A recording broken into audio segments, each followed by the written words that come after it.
So it's kind of enforcing this personal responsibility despite work factors that are actually the main source of the problem of burnout. I love resiliency, and I love that it is a long-term solution that one must develop when working in a setting like healthcare or in life. Hey healthcare providers, you're listening to the Burnout to Lit Up podcast. Hosted by myself, Erica, and my husband, Michael. We're an OTPT team that understands the healthcare industry's got some serious issues. Inspired by our own experience with burnout, we've made it our mission and passion to help you navigate your career in healthcare by cultivating wellness, growing both personally and professionally, and advocating for a better workplace. Whether you are a clinician or manager, new grad or seasoned vet, join us each week as we share interviews, research, stories, and strategies that will give you the tools to go from burnt out to your most lit up self. Let's dive in.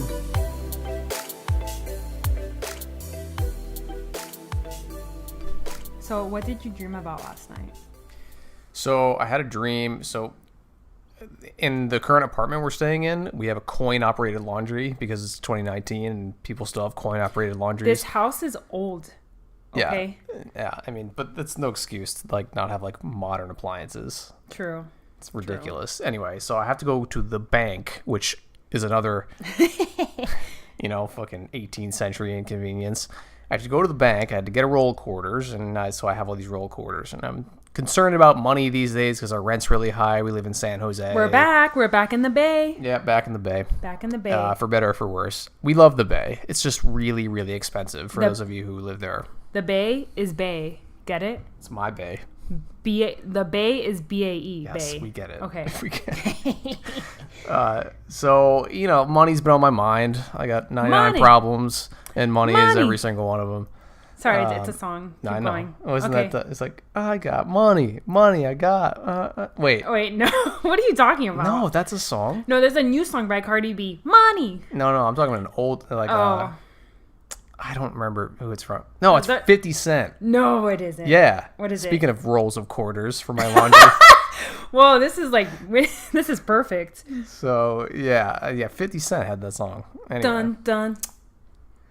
Dun, dun. Okay, sorry. Well, yes, that one, Not but sorry. a different one. Anyway. What was I talking about? Your dream. My dream. Okay, so rolls of quarters. In my dream, I opened my roll of quarters and They were pennies. Dun dun dun. And then that was it. I can't it's not that cool believe of a dream, but it's like if there was a perfect like description of like my mindset on money right now, it's like that's it. That your quarters disintegrated into pennies. I was just like, damn it, I spent all this money and they gave me pennies. When you texted me that you dreamt that, I don't know if that's just like an adulting dream. That's basically it, yeah. Yeah. Basically. Yeah, I've been having my reoccurring dreams lately about the ocean. I don't know, like, just what's going on in my mind that I constantly dream about the ocean. The ocean is a terrifying place. It is, well, for me, it terrifies me. I'm fascinated by the ocean, but it terrifies me at the same time. And I think my brain subconsciously, I know I dream about the ocean, so I think my brain has like a lock mode where my ocean dreams are locked and I can't do anything about it because it literally happens every night. I have some sort of ocean dream. We were watching Blue Planet 2. When was that? Well, I kind of rewatched it because I forgot that I actually watched it when it came out. Was that on my parents? No, at our old place in Sunnyvale. Oh, okay. And there was this fish, and the fish lived so deep in the ocean that the top of its head, so its eyes were like inside of its head. It wasn't like on the front like normal fish. Ew. It was inside of its head, and the roof of its skull was transparent. I don't like to think so that it could see through its skull up towards the light where like the sun was, so that it could see predators, because predators always came down from above because this fish lived so deep in the ocean. Isn't that crazy? It was so weird to look at. You got to watch it. It's like the second episode of the series on Netflix. When we were on the cruise, there was our TV had a station on where you could see where the cruise was, because we went to Puerto Rico, Haiti, and St. Martin, and it was like a map of where the cruise was, and it measured the depth of the ocean. and it was 520 meters. So I had to Google that, of course, because everything I do in life is Google. Yeah, seriously. I Googled that in feet. That was, I think, 1,000 feet. Many feet. But all the feet. But then I like can't help but think about what's at the bottom of the ocean. And that's not even, of course, not even near the deepest part of the ocean, but like, I mean, clearly aliens. Yeah, of course. Obviously. I mean, what else would be down there? I wouldn't other be than rocks and fish. There's probably aliens down there. Little crabs. In the Mariana And then Trench. obviously aliens. I think I have these ocean dreams. Maybe in a past life I was a mermaid. Probably. That's why I like... Didn't they come... there's a TV show now about mermaids. Did you see that? No. And it's weird. It's like they all have weird green eyes. I don't like weird things. It's weird. I would have nightmares. And the girl's all like socially awkward because she's a mermaid. She's like lived with mermaids. But is it like a funny show? I think it's supposed to be just like a silly. I don't think it's supposed to be a comedy, but it's just a mermaid elements. show. Yeah, because she's like, I want to pay with money. Here is money. Give me stuff. Oh, okay. And she's so like, it's not... I get it, because she's a mermaid. She doesn't know like culture and like social norms. So it's not creepy. It's not a... She looks creepy. She looks like a weirdo. She's got like these weird big green eyes. What show did you see? I live with you. Like, where did you see this? I just kept seeing it advertised on TV. Oh, so you haven't seen it? No, I didn't watch it. Oh, okay. Ain't nobody got time for watching TV. We don't have time. Ain't nobody got time for fucking commute 1 hour to and from work, and I like wash dishes for 30 minutes every day, and then I go to bed. Can you imagine if we lived in Antarctica? You would have no commute. I think you would just like walk from one building to another. Freeze your balls off. Well, you would be doing science because those are the only people that go to Antarctica. Yeah, I just brought that up because we saw Anthony Bourdain, one of his episodes in Antarctica. That's dope. Yeah, I love Anthony Bourdain, man. Yeah, I love watching all his stuff. Guy. I mean, yeah, we watch his stuff all the time. Maybe we've talked about it on the show, but every time I watch his shows, I get sad because then I remember, Yeah, it's pretty sad. But when he was in Antarctica, that science community down there, like everyone has such an important role. Like the dishwasher, like every single person plays a role because every role is needed for that community to thrive. I found that to be like so fascinating. Yeah, super, super cool. I didn't know there were that many people who live down there. There's like a tiny little city, and it's all for the sake of doing science experiments. Yeah. I like science. Doing the sciences. Actually, we have a listener in Antarctica. She reached out to me. Guys, we're all over the globe. We are on every continent. Oh, I don't know. Not every continent, but... If we're in Antarctica, we're definitely in Australia. Hi, Brock. I'm not even sure that shows up on my show stats. Like, hello, we got to put North America, Australia, and I don't think that even registers. So, guys, we have listeners. Listeners all over the globe. And you want to know something? You want to know a little something? A little some? We have listeners from all over the globe, and we appreciate that. I get DMs a lot, especially lately. I've been getting a lot of DMs, and you know what would Love you guys. I hearts you so much. I'm doing heart hands. No, you're not. I'm looking at you. Okay, now you are. What would make my heart explode and your heart explode too is if you guys, since we appreciate you guys listening, if you guys could take a second and leave a little review. Honestly, I don't feel bad asking for it because no, it's fine. It is important. If you like the show, give us a quick like, a quick We've been review. Getting more ratings, but we haven't had a review in a few months, and like it's a desert, guys. Write out how bad my jokes are. Dying of thirst for review. But honestly, we appreciate it. Because it helps our show gain more visibility, and it's a free show, and reviews really help the show move forward. So next time you're in line at Publix, if you're in Florida, if you don't know what Publix is, I'm sorry about that. It's the best thing ever. If you're in the bathroom, come on, we all use the phone when we're in the bathroom, right? When you're pooping. I don't do that. I Imgur while I poop. No one uses Imgur. Everyone uses Imgur. No. Honestly, pooping without Imgur is not truly pooping. Like it's like a shell of its former self. Like it's like not even fun. Well, I got into the habit of always having the phone with me, and then in the bathroom, and then sometimes, like lately, I've been thinking, you know what? I used to go to the bathroom without my phone. So it's like I challenge myself to go to the bathroom without my phone. Used to do? How did we do it? Magazines and newspapers. My dad would be in the he still goes to the bathroom in the newspaper for like hours. But that's like a dad thing. A dad thing would be to take the newspaper with you in the bathroom, right? Yeah. Spray. What's that movie? It's called Friday, with Ice Cube. I don't know. And he has a dad, and he like when he poops in the bathroom, it like totally devastates the bathroom, and he's always like spraying this like. Well, now there's poopery. I have yet to use that, but I have heard amazing things about it. Dude, they're huge. I heard the CEO of the company or the founder of the company on an interview, and I'm not sponsored by them, but I've heard that like chemically, that at the chemical level, it doesn't just mask the scent, but like it actually works. So I wonder how that works. Science. How do you Science. chemically neutralize poop in the air? How about we just leave it at that and we move on? This episode is not about poop. No, we're going to talk about resilience, guys. So how about we just leave that thought there? All right. And we jump into our main content, which is resilience. And how resilience is not the answer to burnout. And I'm going to tell you why. Tell me why.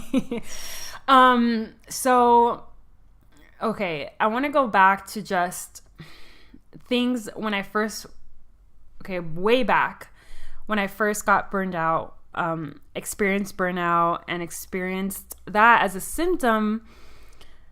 I experienced burnout as a symptom of being in a dysfunctional work setting and having different work factors contribute to my burnout, along with my at the time lack of coping abilities. But the thing is that I believe, in retrospect, looking back, I was plenty resilient, and I'm a very resilient person. I'm a very dedicated and driven person, and I would like to believe, I don't know if your view of me is this way, but I have a lot of grit, and when I'm committed to something, I work 1,000%. Yeah, I think resilience can mean a lot of different things too. Resilience can mean like how much, like how hard your shell is, or like how thick your skin is, like how much you can take shitty stuff before you crack or whatever. You know, I think you were talking more like, I mean, you can. I'm actually not sure, but that's how I see resilience, is like how much you can take before you really have to make a serious change. And, you know, there's a place for that in people who feel like they're burning out, but it's like, that's not the only solution. Other things have to be less shitty. You know, it's not like you just dealing with it, you know? You should write an article about that. Things have to be less shitty. Yeah. Well, that's what it's all about. True that. But the reason why I say that, and before you get like what's the phrase I want to use? Before you get all offended, like, but resilience is something you talk about all the time. Yes. Okay. So I'm going to get into that because I do love resilience, and I do include it in my courses when I talk about burnout, and I teach person-directed and work-directed interventions for burnout. Resilience is one of them. But the reason why I say that resilience is not the answer to burnout, because it's not, I see it as something as independent of burnout. When people equate resilience as the solution to burnout, it's basically a slap in the face, because many healthcare professionals that burn out are resilient individuals, like I was. And you want to say something? Is there like a definition for resilience that like in this kind of sense, like so that people know like exactly what that means? Or is there like, well, we're gonna break down the 6 P's of resilience right now. I'm gonna go into that, but I'm just explaining like how it's being used as as a band-aid, and it's kind of irrelevant, I think, to the burnout solution. If you want to directly target burnout interventions, because resilience is a long-term strategy employed by individuals, and it's considered to be a developmental strategy. And the way it's being used when people say, oh, or when an organization says, oh, we're gonna provide resilience training for our doctors and our healthcare professionals so that we can say that we're taking an active role in preventing burnout, right? So it's kind of enforcing this personal responsibility despite work factors that are going on that are actually the main source of the problem of burnout. So I love resiliency, and I love that it is a long-term solution that one must develop when working in a setting like healthcare or in life, being resilient in life, independent of burnout. And it is a person-directed intervention, just like coping and optimism and a lot of those different concepts that I go into in my research, in my courses, because there's a lot of evidence-based, and there's a lot of evidence-based articles and research out there that go into some of these personal factors in making stronger healthcare professionals, in making with many outcomes, many personal outcomes, many work outcomes. So resilience is a part of that. And there are studies that go into, a lot of these studies off the top of my head are about nurses, because there's a ton of research in the nursing field about nurses that have a greater internal locus of control. They burn out less, they have lower rates of burnout, as opposed to nurses that are overwhelmed more easily and stressed. And yes, all those things. And resilience trainings are a great thing in and of itself. But in order to address burnout appropriately, as it should be addressed, it requires an organization to look in itself, look at what are the demands that are being placed upon these workers. And there's many different factors. I believe we did an episode on that, the work factors, the 6 work factors that are burning you out. I don't remember what episode number that was. It was an early one. Yeah, it was like a few months ago. And I talk into work demands, autonomy, those type of things. So I hope I explained my point, at least as to why resilience is not the answer to burnout. It is an answer to building a stronger person.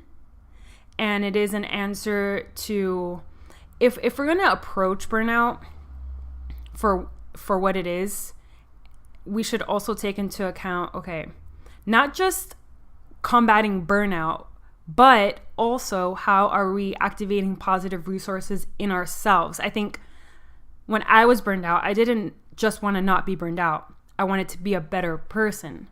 And then the research I did led me to all these factors that lead to a better person, and in turn are some ways that a person can show up to work and be better. Oh my God, am I making sense? Yeah, you're making sense. So the what was it, 5 P's? 6 P's. So why is it P and not R's? I feel like it should be R's. There's 6 P's. The 6 R's of resilience. Well, according to some of the research I've encountered, and I really resonate with this particular piece of work that goes into 6 P's, because these are the components of what makes up resiliency. So the first one is presence, developing the capacity to direct and focus attention. So I'm also doing a resiliency series on my Instagram this month. I've posted the first 2 P's of resilience. So I encourage you to check us out on Instagram, joy.energy.time. And throughout the month, I'm going to scatter these P's into different posts, so you can always check out the post, comment, leave your feedback, etc. So the first P is presence, developing the capacity to direct and focus attention. So do you feel... I can talk about presence. Yeah. Okay. So, for example, like just today, this happened to me. So sometimes when I have, like if I have a full afternoon or morning, either one, if I have a full day of patients, and I kind of lose my, it's almost like I'm like losing the bookmark in the book that is like my mindfulness for the day. You know what I mean? Like I can, like if I'm in the room with a patient and it's an evaluation and I'm really like diving in and we're really talking about stuff and I'm teaching them a lot of things, sometimes I lose my sense of presence and I forget that, oh, it's actually, 1:30 in the afternoon and that, I have many more patients to see after this. And it's like, I like mentally drain myself in that evaluation so that the next person I'm like, oh God, I just want to like take a break for a second. You know what I mean? Like, so if I was more present and I was like, okay, I understand that this patient, like I keep reminding myself, like this is my first patient of the afternoon. And like, I have to, wrap it up. I can't do too many things. It's like, I got to pace myself. You know what I mean? Like that helps me later in the day, Yeah. Yeah. I see what you mean, with being present with your patient and being present at work. I think, I know that awareness is one of the first steps that someone needs to take in order to develop positive habits, because our habits are automatic. We don't really think about them. So in order to change a habit, a level of presence and awareness has to be present. Presence has to be present. Yeah. So with that being said, let's go to the second one, because I think this one's really important too. They're all important. Purpose. Maintaining a clear and unwavering focus on who and what your work serves. So I think with presence, being mindful, and not just being mindful, being aware of who you are at work, and then finding purpose in your role. Okay? Like the big picture, like I'm helping this person. I think we lose that sometimes. Like I'm helping this person live a better, at least from a PT perspective, I'm helping this person live a more functional life, or I'm reducing their pain so that they can do this. Like, is that what you mean by that, by purpose? Yeah, I think there's a lot of, from what I've seen, and maybe you've seen this too, Mike, that there's some role ambiguity sometimes. Many people I know, and it's not necessarily a negative thing, but I feel in other professions there's more opportunity for advancement. But as far as for OTs, I feel like the only way for an OT to achieve that advancement is to be promoted to supervisor or just open their own practice altogether. In bigger hospital systems, I see certain positions only being available to nurses. And when I was going through one of my field works, I remember a physical therapist got her RN just so that she can be eligible for a certain role to move up that corporate managerial ladder. Wow. I hope they paid for it. I don't know, maybe. I'm sure they did. But anyway, so just going back to purpose, I know that having that role ambiguity and not knowing your direction in your career can be something that can leave you feeling as though, okay, you're going to work and you're treating and you're doing a good job, but what's your bigger purpose? And I think when we're facing difficult times at work, when we're facing adversities and challenges, what can really anchor us and help us as a long-term strategy like resilience is that part of resilience, that purpose, and knowing that you're doing this for the greater good, for the long term of your career. Next one is perspective. Choosing from a range of possible perspectives, which one is the most freeing? And most freeing as in having that greater internal locus of control. It's that perspective. Think about viewing a situation with two different sets of lenses. One restricts your role or your response, and another one has a wider view, a wider lens. So there's more possibilities for you to choose from. And I think when you have that perspective, that internal locus of control, you know that you can choose how you respond. And for example, there are some things that you can and cannot control, but knowing that and knowing how you can respond. Yeah. So perspective, I mean, that's a huge one for, I think, overall life too. Yeah. A lot of us have we may think our jobs suck or we're burning out or whatever, but having a little bit more perspective and seeing is like, we do have it pretty decent, compared to a lot of people. I actually did a perspective module in the course that actually never made it to the course past the editor right here. That I talked about that stuff, like it was like a lesson in perspective. But I mean, if you like, I remember being a kid and I didn't want to eat my food. My mom's like, there's children starving around the world, and I know like, even though we know that there are people out there that have it much worse than us, it's still, everything is relative. Remember your old patients, how they would get stressed? Oh yeah, so I used to work at a country club, and I loved all the people there. It's nothing against them, but I think they would even agree with me that they completely lacked perspective. These are people who are very well off in their life. They have everything. They were very successful business people or doctors or lawyers. They retired early. They went and they traveled, and they had like basically your dream life, like a dream situation, right? When I was treating them, they were in their upper decades, 70s, 80s, and even 90s, and maybe even above. I had a couple what do they call them, centenarians or something. I don't know the term. If you're above 100. Anyway. Whoa. You had some of... yeah, you did. Sure, yeah. Of course, yeah. But it was like the little things that like bothered them, like the valet people, like, oh, now we gotta tip the valet $1, or it's like, oh, this beautiful fountain that they were putting up like out front, it was like taking too long, and they're like, oh, I hate like the construction, and it looks terrible. And it's just like, come on, like, you live in a beautiful country club, everything's going great.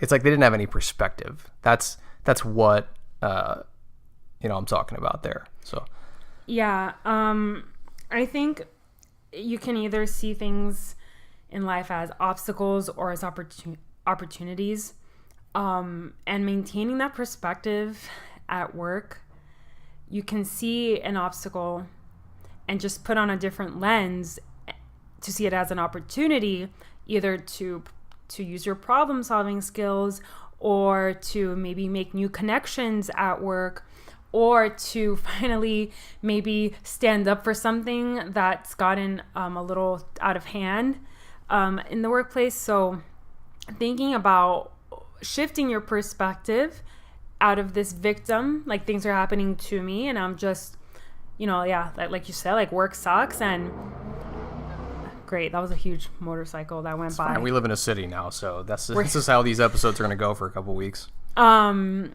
Yes, choosing a perspective that's going to free you so that you can use either and things happen, of course, things happen that are out of our control. So using more emotion-focused coping for uncontrollable stressors like trauma, such as acceptance, that's an opportunity that may be available to you.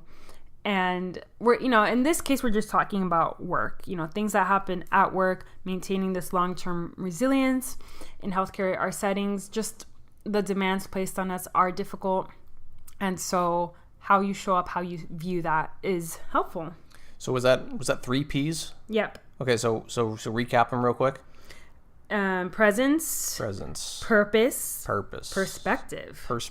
Now we have partnerships. Creating alliances with those who share values, goals, and purpose, and can help make progress at work. I like this one. Yeah. Because it helps a lot, like partnerships in terms of like if you make a good friend at work or something. Yeah, like your work BFF. Yeah, because that makes the day go way easier. I used to have a really good friend I worked with. That it like made the day like go. You know what I mean? You can like joke around a little bit. That's nice. Yeah. Having that social support at work is beneficial, absolutely, but making sure that the quality of those relationships is high quality, not low quality. I've been in situations where the partnerships in the work setting were low quality, bitching all day long about things. Yeah. Or just totally business. You know what I mean? Right, like, without like the friend. Yeah, like it's totally like, okay, this is what you have on your schedule today. Like, can you do this for me? I'm going to do this and this. And it's like there's no like, how was your weekend? Or like, did you see that movie or whatever? Or I thought of you, like this pineapple pen made me think of you. So here you go. Yeah.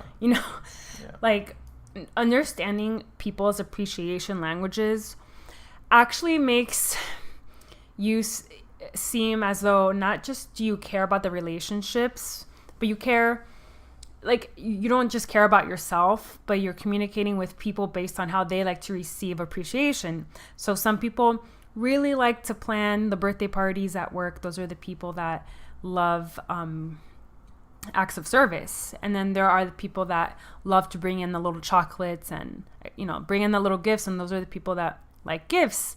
And then there's words of affirmation, people that like to hear that they're doing a good job or that was a great treatment idea. Little things. You may be a little lazy and just say, oh, I'll tell them that tomorrow.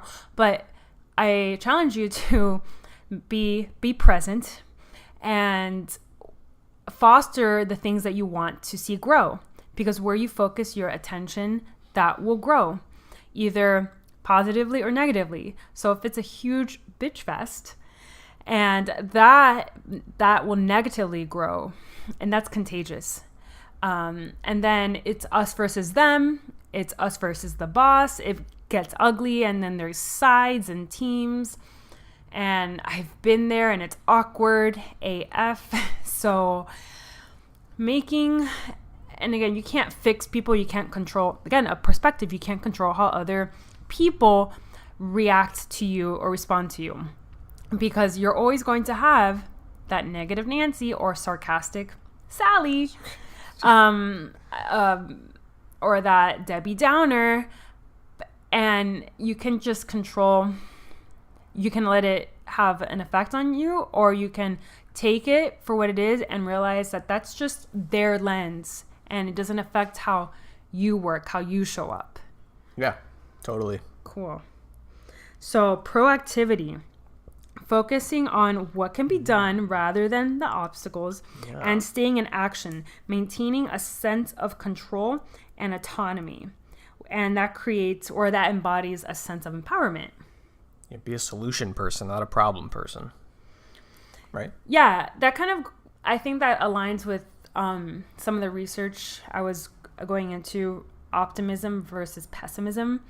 And optimists, they tend to have more active engagement styles of coping, and pessimists have disengagement styles of coping. So a pessimist, someone, and again, no one, I find it hard to believe that people will describe themselves as 100% pessimistic. We like to believe that there's some people have greater degrees of pessimism than others, and likewise, with optimists, they're more solution driven.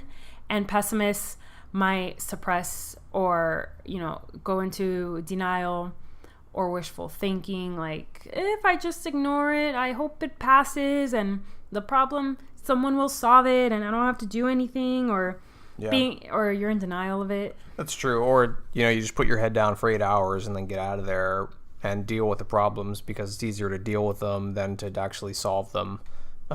When you don't realize how much better you're going to feel throughout your day if you just solve the problems that you need to solve, instead of just dealing with them and hoping they go away.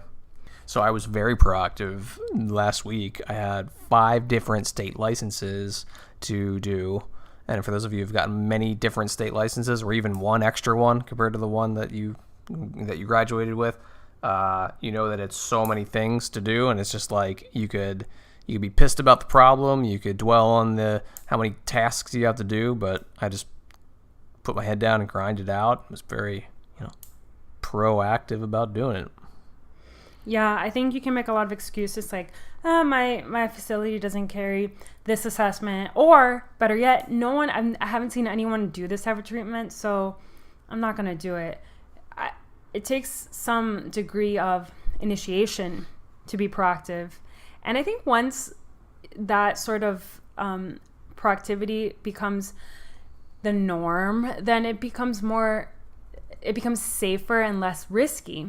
In some facilities, doing anything outside of the box, in terms of energies, out of like organizational energies, group energies, if there's a low psychological energy at work, then there is, on the low end of that spectrum, you have risky. So things you do outside of the box are seen as risky. There's not a lot of room, either like flexibility wise or in terms of resources, not a lot of room for new things. So on the high end of that psychological energy, there is trust, there is safety, and there's courage to do new things or to do things differently.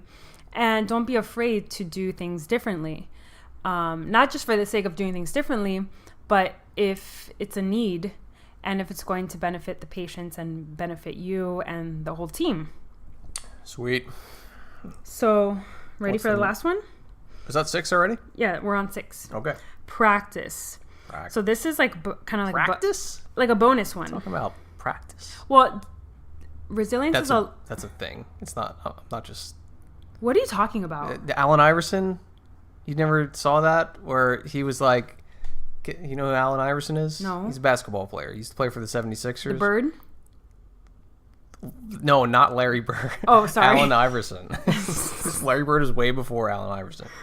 I don't know anything about basketball except for the Heat. I grew up outside of Philadelphia, so I watched the Sixers when they were good, when Iverson was playing. And he had this thing where like he was doing a press conference and someone asked a question about practice. And he was like, practice? We're talking about a game. You didn't talk about practice. And he was just like such a personality, and like that became like a like a thing, like a meme before there were memes. Really? Yeah. I had no idea. So like every time someone says practice, like people are gonna say practice like that. I'm sorry. I don't think anyone listening knows what you're talking about. Okay, there might be one person out there that gets what you're saying, but for the rest of you guys listening, you're like me. I had a puzzled look on my face. If anyone knows anything about basketball, the baskets, then you would know. So, resilience practice, engaging in consistent and supportive physical, mental, emotional, and spiritual practices that are restorative. So acknowledging that we are beings with multiple dimensions of wellness, that each dimension of wellness we must water. Like we water our plants, or I hope you water your plants. Who watered our succulent? Our succulent didn't need that much water. It, though? Me. Okay, whatever. It's like you buy a kid a puppy, and what happens? You take care of it. Anyway, resilience is a long-term. Oh my god. Sorry. No one's going to take it seriously. Resilience is a long-term strategy, and knowing that there's other parts of you that make you, and how you can water all the areas of your life. Some stages of your life are going to require more, like the other dimensions of you to be more watered than others. For example, your financial wellness, your emotional wellness. There might be parts of your life where maybe physical wellness is the priority, or we have different priorities. Yeah, I guess like practice, I guess it talks about like making sure like all these positive things we've been talking about, like you can't just start doing them day one. Like you have to try to work on it. It's like a skill. It's like a mental skill, right? To be like more present and more proactive. It's like something you have to, do a lot in order to do really well. So yeah, it's not okay. I know these things. I'm resilient now. Throw everything at me.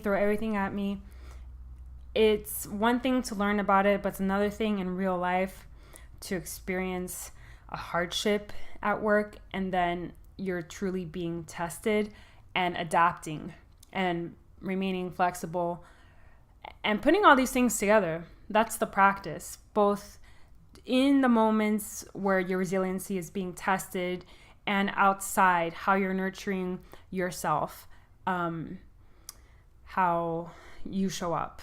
Yeah, cool. So a bonus, it's not a P, but on Instagram, many of the people I follow, resilience has been a hot topic lately, and I'm so glad people are defining it in their own words. And I came across a post, I can't remember who it was, but they were talking about forgiveness. And I think that's such an important quality, because I remember reading research that though people that don't forgive, that builds this internal resentment, and it can negatively impact your physical health. So the longer you hold on to grudges, it's not only impacting you mentally, but physically. So I think forgiveness is actually such a sign of strength, which goes into this resiliency, this grit of understanding that maybe it wasn't okay what this person did to you, but for your own peace of mind, you are forgiving them. And I saw this great Facebook like years ago, this Holocaust survivor talking about how she wrote a letter to one of the Nazi soldiers that she 30 years later came across again, and she wrote him a letter of forgiveness or something. It was so powerful. Wow. Yeah, it's deep. Just the power of forgiveness, that could be a whole topic in and of itself. And forgiveness, I think that is an important other part of resiliency. People define resiliency in their own terms. And I think when you boil it down to the fundamental core of what resilience is, it is that long-term strategy, that commitment to your vision, maintaining that sense of purpose and that perspective. And like I said in the beginning, it's not just slap on this solution to burnout and then there you go, there you have it. That's just not the case. Yeah. It's just one thing for you guys to try to start thinking about, And I think, like I said, we all in healthcare, we have to have some degree of this, but you can work on building it so it can benefit you in the long run. And it's like unlocking that within you. You've gotten this far. So how did you get this far? You're going to continue to go further, and just rely on your inner tools, and know that when you are addressing a burnout, that it's more than just resilience. So resilience, 6 P's and an F. And that's all we got to say about that. Thanks for listening, everyone. Goodbye, folks. Bye.